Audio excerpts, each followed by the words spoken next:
everybody, thank you dan selamat ya.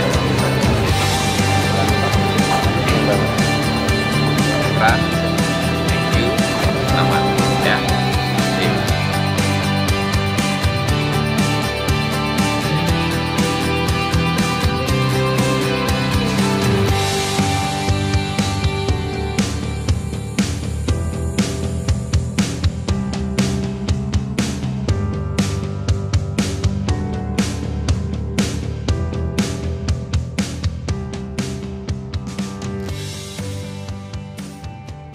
Itu berarti kita harus bekerja keras untuk dua hal: mempertahankan pelanggan yang lama dan mempenetrasi pelanggan baru.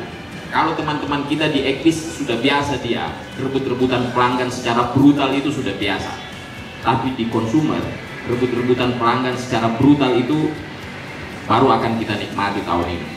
Jadi mari kita nikmati tahun ini teman-teman, persiapkan diri secara baik, kita bertempur.